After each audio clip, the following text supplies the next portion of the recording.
Hello friends, welcome to my channel. কেমন আছেন সবাই? আশা করি ভালো আছেন।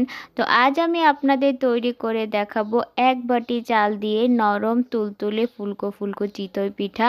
আর আমি দুটি পদ্ধতিতে আপনাদের এই পিঠা তৈরি করে দেখাবো। প্রত্যেকটা পিঠা হবে এরকম ফুলকো ফুলকো আর ভিতরটা এইরকম জালিদার।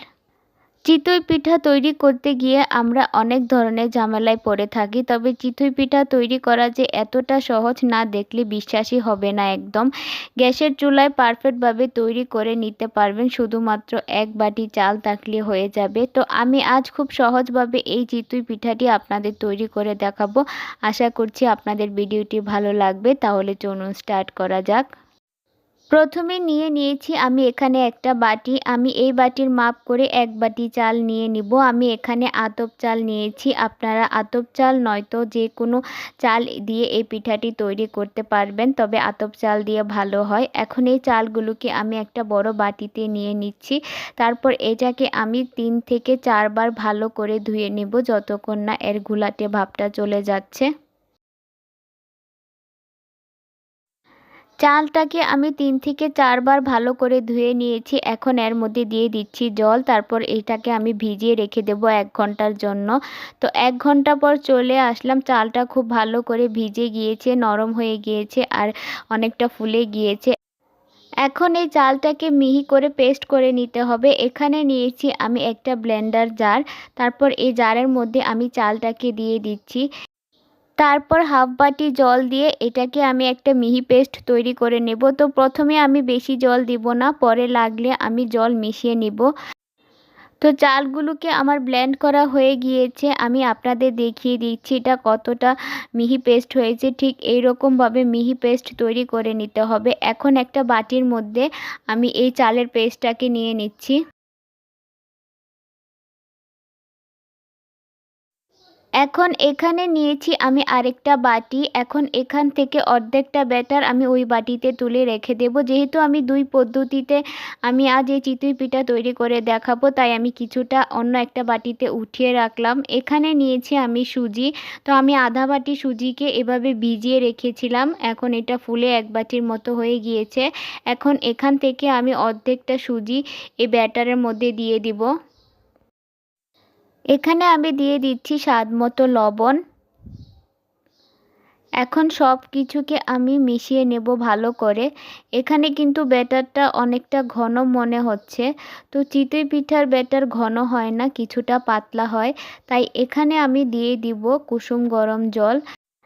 এখানে অবশ্যই কুসুম গরম জল দিতে হবে, এতে করে চিতই পিঠাগুলো নরম তুলতুলে হবে।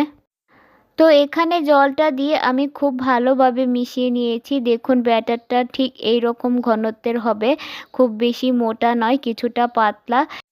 তো এই ব্যাটারটা আমার রেডি হয়ে গিয়েছে। এখন অন্য একটা বাটিতে যে আমি ব্যাটারটা রেখেছিলাম তার মধ্যে দিয়ে দিলাম স্বাদ মতো লবণ আর হাফ চা চামচের মতো বেকিং পাউডার। এখন এটাকে আমি ভালো করে নেড়ে চেড়ে মিশিয়ে নেব। আপনারাও এই দুটি পদ্ধতিতে বাসায় চিতই পিঠা তৈরি করবেন, দেখবেন আপনাদের চিতই পিঠাগুলো নরম ফুলকো আর জালিদার হবে। এখন এখানে দিয়ে দিচ্ছি আমি কিছুটা কুসুম গরম জল। এটাকে দিয়েও আমি ভালো করে মিশিয়ে নেব, একটা পাতলা ব্যাটার তৈরি করে নেব। তো আমার এই ব্যাটারটাও রেডি হয়ে গিয়েছে। এখন আমি চিতই পিঠাগুলো বানিয়ে নেব, তার আগে আমি একটা মিশ্রণ তৈরি করে নিচ্ছি। এখানে নিয়েছি একটা বাটি, তার মধ্যে দিয়ে দিচ্ছি 1 টেবিল চামচ সয়াবিন তেল আর 2 টেবিল চামচ জল। এখন আমি এটাকে ভালো করে মিক্স করে নেব। এটা আমার ভালো করে মেশানো হয়ে গিয়েছে। এখানে নিয়েছি আমি পিঠা তৈরি করার সাজ।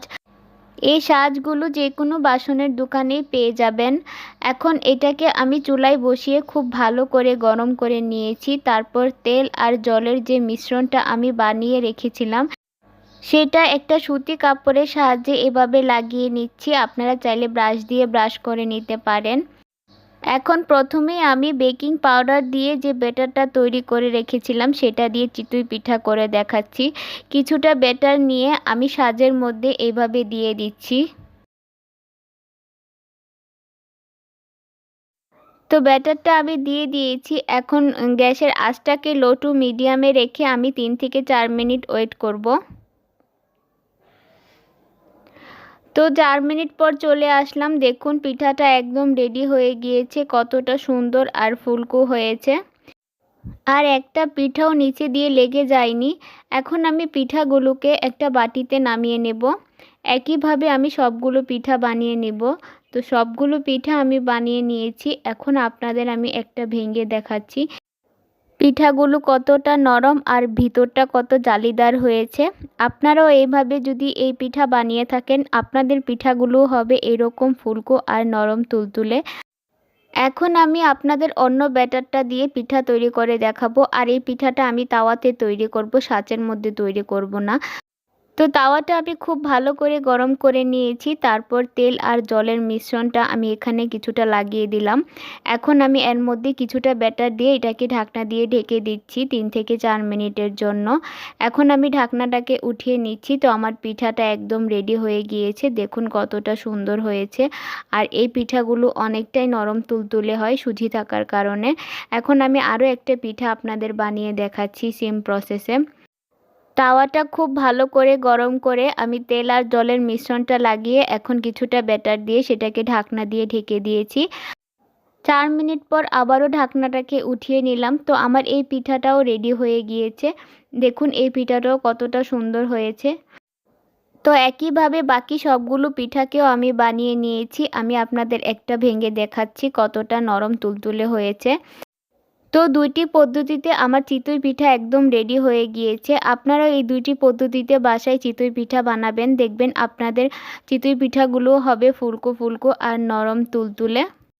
তো আমার আজকের এই চিতই পিঠার রেসিপিটি আপনাদের কেমন লেগেছে অবশ্যই আমাকে কমেন্ট বক্সে জানাবেন। ভিডিওটি ভালো লাগলে ভিডিওতে একটি লাইক দিবেন। আমার চ্যানেলে নতুন হয়ে থাকলে চ্যানেলটি সাবস্ক্রাইব করে আমার পাশে থাকবেন। আজকে এই পর্যন্তই। সবাই ভালো থাকবেন, সুস্থ থাকবেন।